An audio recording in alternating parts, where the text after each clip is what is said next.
स्वातंत्र्य देण्यासाठी ज्या देशाच्या लोकांनी प्रचंड त्याग केला, इतिहास निर्माण करून ठेवला, त्याच्यामध्ये सरकारचा उल्लेख हा करावा लागतो.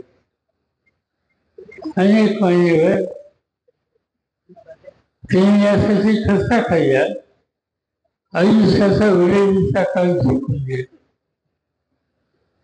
आणि स्वातंत्र्य मिळाल्याच्या नंतर त्या स्वातंत्र्याचा अर्थ सामान्य माणसाच्या जीवनात पडत असते. हा रुजवण्यासाठी त्यांनी कष्ट केले. 47 काळात त्याच्यामध्ये पुन्हा सारखा देशाचा उल्लेख करावा लागतो. आणि त्याचं महत्वाचं कारण या जिल्ह्याच्या जुन्या सारख्याच्या एक सुपुत्र यशवंतराव चव्हाण यांनी स्वातंत्र्याचा अर्थ लोकांच्या जीवनामध्ये कसं परिवर्तन करण्यासाठी घेणं शक्य आहे या संबंधीचा विचार दिला. कोणीतरी सांगितलं म्हणजे की या निवडणुकीमध्ये आम्ही काय करणार, त्याच्यामध्ये मागणी केली की चव्हाण साहेबांना भारत प्रश्न द्या.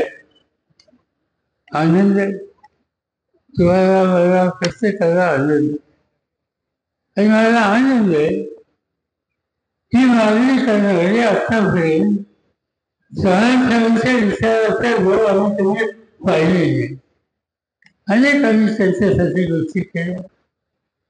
दिली भाषाने कराडमध्ये सुखस्थळ निर्माण केलं आणि महाराष्ट्रातील सगळ्याच्या महाराष्ट्राच्या बाहेरचे लोक सुद्धा चव्हाण साहेबांच्या संबंधी संगमावर सगळ्या राष्ट्रीय संघर्षासाठी येत असतात. आम्ही लोकांनी महाराष्ट्रात असो दिल्लीमध्ये असो चव्हाण साहेबांचे नाव कसे राहील या संबंधीचे अनेक उपक्रम हातामध्ये घेतले. मुंबईमध्ये या अनेक उत्तम संस्था आहेत. त्याच्यामध्ये यशवंतराव चव्हाण प्रतिष्ठान ही संस्था आहे. आणि त्या संस्थेमध्ये महाराष्ट्राच्याच नाही देशासमोरच्या महत्वाच्या प्रश्नांचा विचार निर्णय सगळ्या पक्षाच्या लोकांना घेऊन केला जातो. आणि एक उत्तम स्मारक आज मुंबईमध्ये मंत्रालयाच्या समोर चव्हाण साहेबांचं झाले. दिल्लीमध्ये अनेकांना माहीत नसेल, देशाच्या पार्लमेंटमध्ये आज गेल्यानंतर सभागृहात पाऊल टाकायचे असेल तो पहिल्यांदा तिथं आम्ही चव्हाण साहेबांचा पुतळा उभा केला आहे.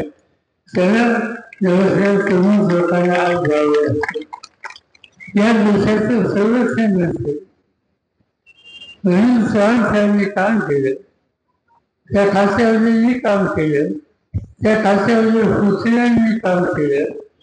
आणि संरक्षण खात्याचं जे कार्यालय आहे त्या कार्यालयाच्या दारामध्ये एक कर्तव्यगार संरक्षण मंत्री म्हणून चव्हाण साहेबांचा पुतळा आणि तिथे उभा केलेला देशाच्या रक्षणासाठी ज्यांच्या खांद्यावर जबाबदारी आहे ते घटक ज्यावेळेला आपल्या कार्यालयामध्ये जातात त्यांच्या समोर प्रथम चव्हाण साहेबांचे दर्शन होते.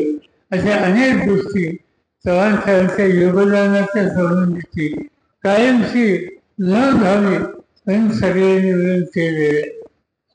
आणि त्यामुळे हा विषय आम्ही कधी निवडणुकीचा केला नाही, हा विषय आम्ही कधी मत मागण्यासाठी केला नाही. तेव्हा आम्ही पहिल्यांदाच इतक्या ठिकाणी त्या संदर्भात काय केलं त्याचा उल्लेख या ठिकाणी करतो.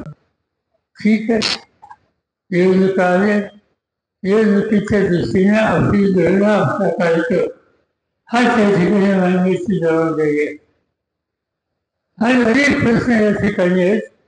या 4-5 प्रश्नांचा उल्लेख पृथ्वीराजांनी या ठिकाणी केला.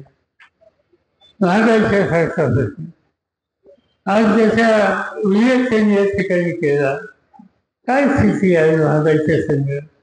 घर चालवणं आमच्या भगिनीने अवघड झालं, गाडी चालवणं अवघड झालं. 2014 पेट्रोलचा दर 71 होता. मोदी साहेबांनी जाहीर केलं की हातात सत्ता आल्यानंतर 50 दिवसाच्या आत मी पेट्रोलचा भाव खाली आणतो, डिझेलचा भाव खाली आणतो. आज उशिरा 3650 दिवस मोदींचं आश्वासन होऊन झालेले. पेट्रोलचे भाव खाली आले. त्यावेळेला जो काही भाव होता ज्याचा उल्लेख त्यांनी 15 दिवसात खाली आणतो म्हणून केला, त्या सौद्यासाठी 71 रुपयाचा दर आज 106 रुपयावर गेले. आणि त्याचा उल्लेख त्यांनीच केला की जास्त सिलेंडर याची किंमत त्यावेळेला 2014ला 410 रुपये होते, ती आज 1160 झाली. दुसऱ्या याचा विषय घ्या. मोदींच्या राज्यात महागाई कमी झालेली आहे की वाढली, बेकारीचा त्यांनी अनेक ठिकाणी सांगितले की आम्ही ही बेकारी संपवणार. जगामध्ये इंटरनॅशनल लेबर ऑर्गनायझेशन नावाची एक संघटना आहे, जागतिक संघटना आहे. आणि जगाच्या नव्या पिढीला किती टक्के लोकांना काम करण्याचा अधिकार मिळाला त्याचं संशोधन अभ्यास ही संस्था करत असेल. आणि त्या संस्थेने हल्ली एक निष्कर्ष काढला की भारतामध्ये जे 100 तरुण असतात त्याचे 87 तरुणांना नोकरी नाही आणि ते बेकार आहे. तशी बेकारी घालून याचा अर्थ एकच आहे, मोदी साहेबांनी आश्वासनं ठेवली ही संस्था करत असेल.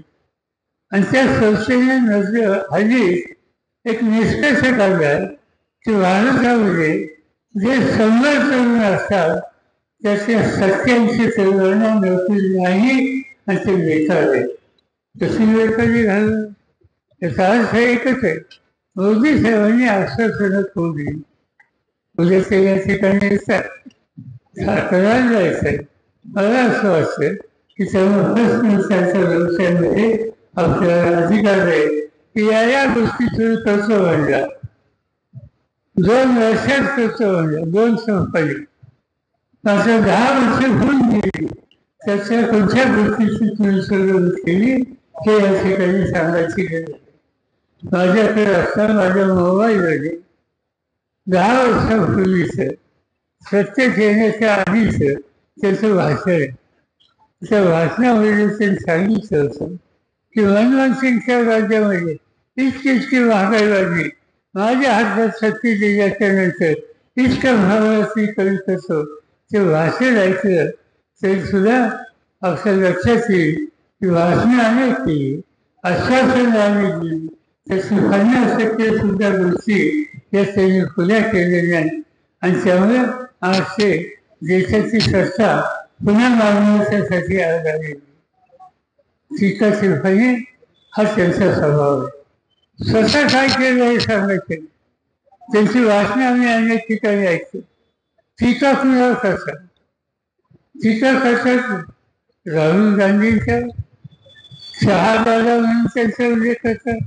आणि ज्या तरुणानं या देशाच्या एकंदर स्थितीचा अभ्यास करण्यासाठी काश्मीरपासून कन्याकुमारीपर्यंत पदयात्रा काढली, कोट्यावधी लोकांशी सुसंवाद केला, त्याचं दुखणं समजून घेतलं आणि देशाच्या भल्याच्यासाठी काही ठोसपणानं पावलं टाकली त्याची आवश्यकता आहे, त्याची मांडणी ते करत आहेत, त्याचं कौतुक करायचं सोडा, कमीत कमी वाईट बोलू नका.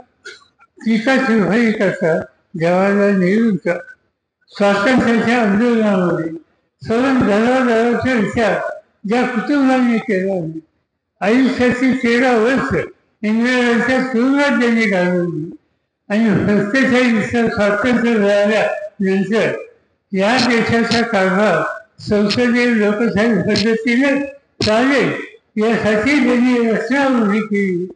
आणि जगामध्ये या उत्सवाला एक प्रतिष्ठा होती. त्या जवाहरलाल नेहरूंच्या टीका होईल. अनेकांच्या या पद्धतीने सिंगाच्यावर आणि कोण कसं तर देशाचे प्रधानमंत्री कसं आहे. प्रधानमंत्री पद ही एक संस्था आहे, इन्स्टिट्यूशन आहे. तिची इज्जत ठेवली पाहिजे आम्हाला मागणी. आणि अद्याप त्यांची ठेवतो. संसदेमध्ये सभागृहात सुद्धा ठेवतो, लोकांच्या वेळेत सुद्धा ठेवतो. पण तुम्ही जी ठेवली आणि त्यांनी या पद्धतीची वक्तव्य केली तशा पदाचा गरिमा हा राहू शकत नाही. आणि या देशामध्ये अनेक प्रधानमंत्री होऊन गेले, पण ही स्थिती कधी कोणाच्या कारखान्यामध्ये झाली निदान मी तर पाहिजे नाही. मी इंदिरा गांधींच्या नंतर जेवढे प्रधानमंत्री झाले त्या सगळ्यांचा कालखंड हा जवळून पाहिलेला आहे. कधी आम्हाला हे ऐकायला मिळालं नाही की आज मोदींच्या लोकांना ऐकायची स्थिती या ठिकाणी निर्माण झाली. आणि त्यामुळे आपल्याला विचार करायचा, देश त्यांच्या हातात ठेवायचं, देशाचे प्रश्न सोडवायचे काही, देशासमोरचा शेतकरी असेल, देशासमोरचा कामगार असेल, देशासमोरचा कष्टकरी असेल, देशासमोरचा महिला असेल, आदिवासी असतील, या सगळ्यांच्या हिताची जपणूक हे एक सूत्र घेऊन आपल्याला पुढे जायचंय. आणि ह्या रस्त्याने जायचं असेल तर मोदींचा कालखंड, मोदींची विचारधारणा ती हिताची नाही. आणि त्यासाठी परिवर्तन करण्याची आवश्यकता. आणि ते परिवर्तन करण्यासाठी उद्या होणाऱ्या निवडणुकीमध्ये आज या ठिकाणी कष्टकऱ्यांचा प्रतिनिधी म्हणून शशिकांत शिंदेची उमेदवारी तुम्हाला सगळ्यांच्या खबर दिली. त्यांच्या उमेदवारीचं फुलं सगळ्या केंद्रात गेल्याच्या नंतर त्यांचं तुकारी वाजवणारा माणूस ही खूण असेल त्याच्यासोबत समर्थन लावा. व त्या संख्येने त्यांना देशाचा लोकधर्म असला त्या ठिकाणी मी स्वतः आहे, त्या ठिकाणी पृथ्वीराज चव्हाण आहेत. आम्ही सगळेजण त्यांच्या समेत राहू, त्यांच्या साथीला साथ देऊ. जे काही प्रश्न ते म्हणतात त्याला आम्ही हातभार लावू आणि शासनाचं नेतृत्व संसदेमध्ये प्रभावीपणाने काम करतं ही स्थिती निर्माण करू.